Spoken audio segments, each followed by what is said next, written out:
Welcome to Bubba Rob's Carnivore Journey. Hello everybody, it's Bubba Rob. How's it going? I just want to make a short little video here. I just recorded one and this is going to be separate things. But one thing has come to my attention a little bit more. Not really a particular pointing a finger at anybody, but there seems to be quite a bit of stuff lately being posted on the carnivore stuff. That there's some sort of conspiracy on YouTube to dummy down the carnivore community or the keto community and things like that, or Dr. Berg or whoever you think it is. I mean, I've heard it from some very large channels and small channels, and it could be, I suppose, but I really don't think so. I think if you take a step back and take a look at what's going on in this world right now, you have to take a look at the responsibility of YouTube of allowing content out there that may affect people, that may or may not be true.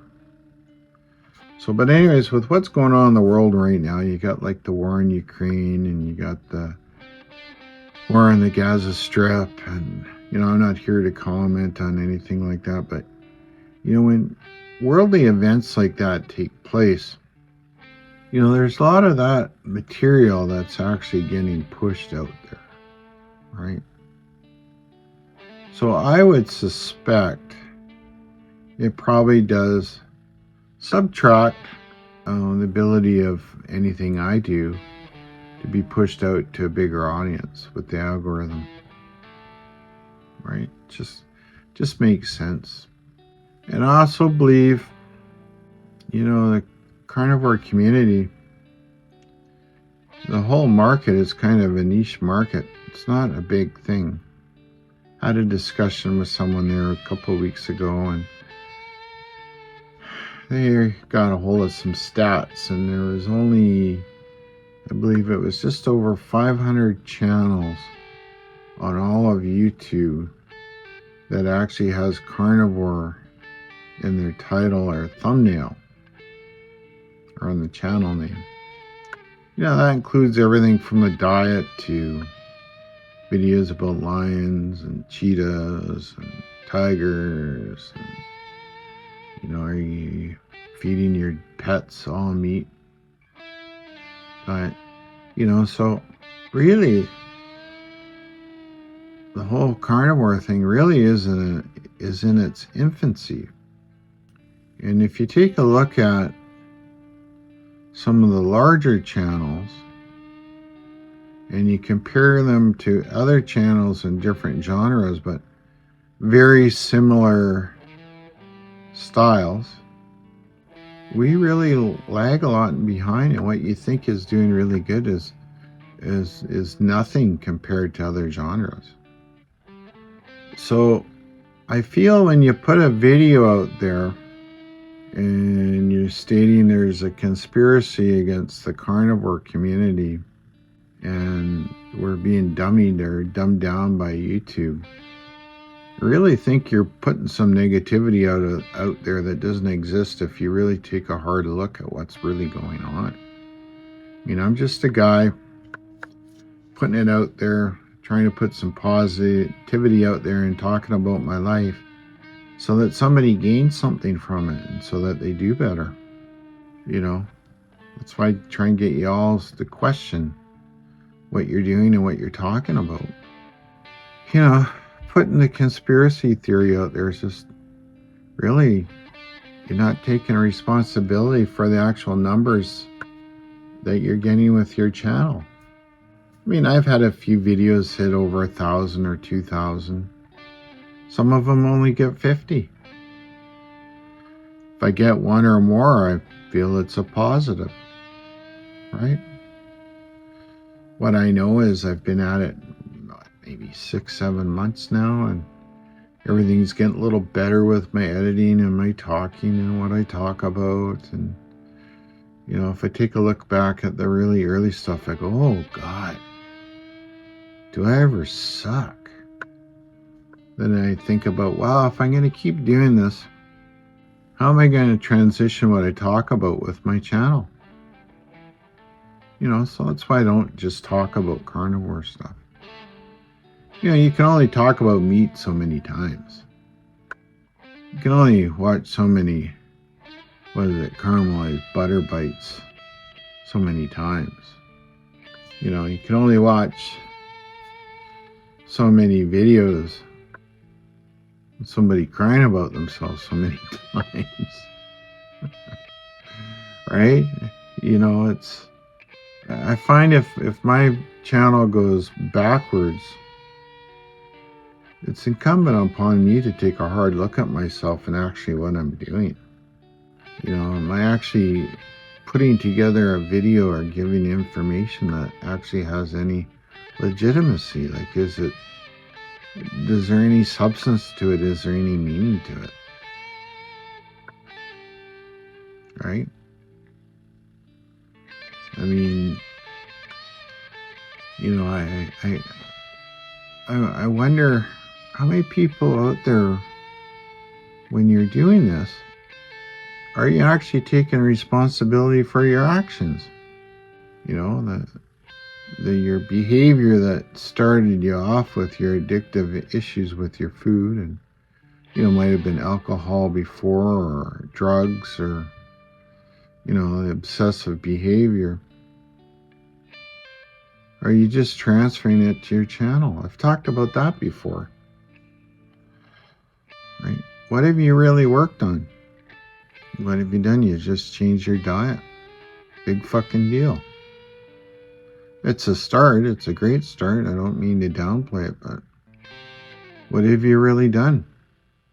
So you take blaming your parents about your bad eating habits, and you transfer that complaint to YouTube because you're not getting the views you want, or the community's not growing the rate that you think it should.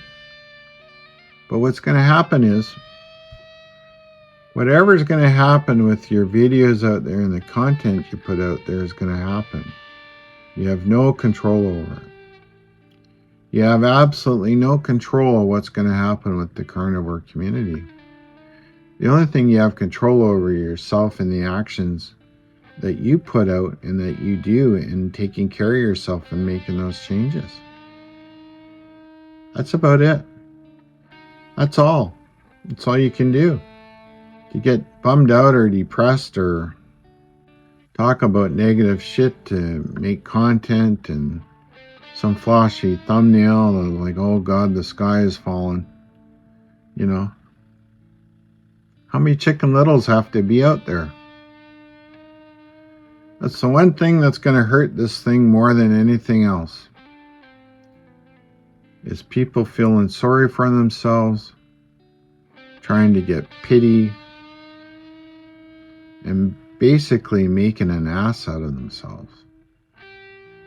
There I've said it. I know I'm not going to be popular for that, but I really don't care. I really don't. I just don't. I really don't give a shit. Just is what it is. I hope everybody talks about me behind my back and say what an asshole I am, because then I've done my job. The hardest thing to do in life is to actually look in the mirror and look at yourself. Take responsibility. That's it. That's all I got to say. There's no script with this. I just felt that something I had to say. I wish everybody well. I even wish well the people that do dumbass shit to try and get views. I hope they succeed. If they succeed, I might even spill into my videos getting out there a little bit more and actually have some substance and people pick up on it. Right? I know one thing I never thought of happening when I started my journey. I'm at 57 now. I'm looking into going back to school, going back to university again to get a coaching/counseling degree to make a change, right? You had offers to, if I put things together through the union I used to belong to possibly do a talk at different correctional centers or various first responders. They're watching what I'm doing. They appreciate what I'm doing. They appreciate the candor I talk about what I've gone through. And don't kid yourself. That is what life is about. It is about improving yourself. Right? Tomorrow may not come for me. I don't know. Not there yet. Anyways, please hit the like, share, subscribe. I love everybody. Big shout out to Becky. Thank you. I'm getting on making that tune for you. It's going through my fingers as I'm sitting here thinking about it. And Karen, boom, boom there. You're a good egg. I always appreciate your candor and your comments. And I hope you really take care of yourself. Okay? Love you all. Remember to be a good person, good stoic, good carnivore, good bluesman, good rainbow warrior, good vegan, biker, whatever it is. Be kind. Be thankful. Hold the door open. Pay it forward. And remember, the big guy upstairs is watching. I don't believe he appreciates people begging. It's not what life is about. Okay? Love you all. Have a great day. Bye-bye.